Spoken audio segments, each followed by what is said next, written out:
Hello, Gameplay here. This time I'm reviewing Lord of the Rings Online, and is it worth playing in 2022? Lord of the Rings Online is a 15 years old MMO, still having a healthy number of players and even more with the latest 15 years anniversary event going on.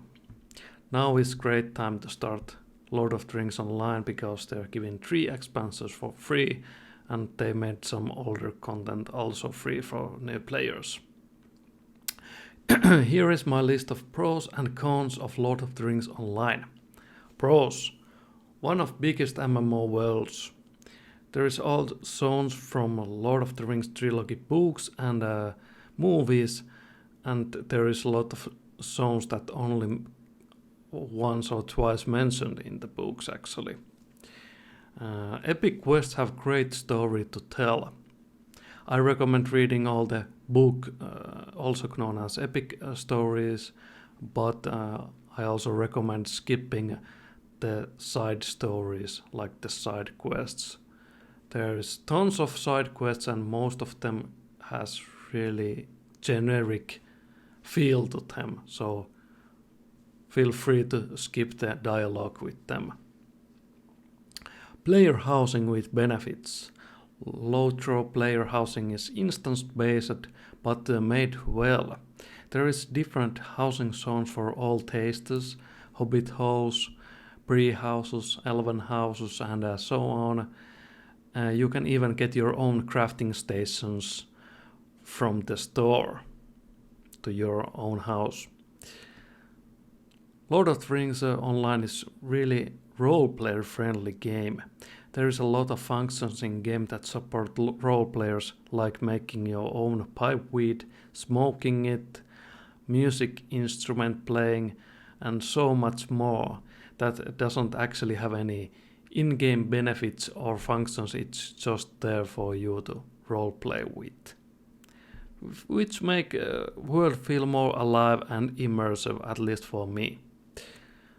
Good and helpful community. One of the best MMO communities I have encountered. Very helpful and welcoming to new players. And now the cons of the Lord of the Rings Online.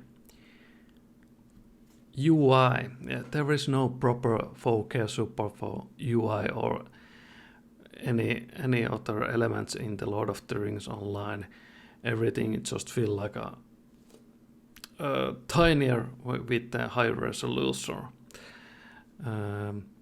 In-game maps are really blurry and feels like a stretch. Even when I play on my full HD monitor, it feels like it's something worse than that. Irrelevant systems. There are many systems that haven't got updates in years in Lord of the Rings Online. Skirmish and mounted combat are one of those. Price. Lotro mini expansions cost 40 euros usually when they launch.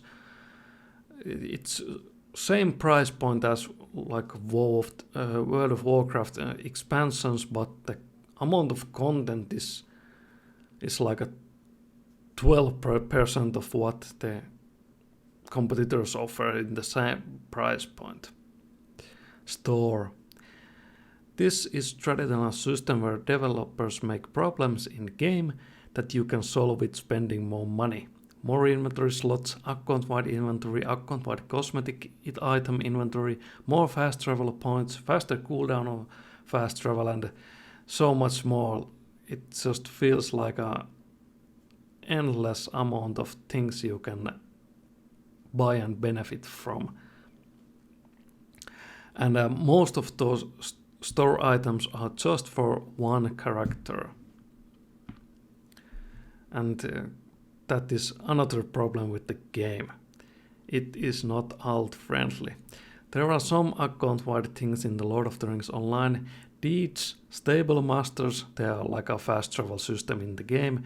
Mounts, pets, most of store-bought items, those aren't account-wide. I don't know why, but that's the way it is. Lots of traveling and running. traveling in Middle Earth can be a slog. Fastest normal mount is a plus 78% speed, and the world is huge. Stable masters offer fast traveling, but how the quests are designed in the game, you are going to run same path again and again and again. Crafting has too many tires. Like many other systems in game suffers having such high max level. There are so many crafting tires that if you want to max out crafting, it's going to take a very long time and lots of resources, and what I have heard, crafted gear isn't relevant at this moment. Max level is 140. Because it's taken insanely long time to get max level in Lord of the Rings Online, and the company rises level cap with every expansions every year, there isn't many players playing endgame content.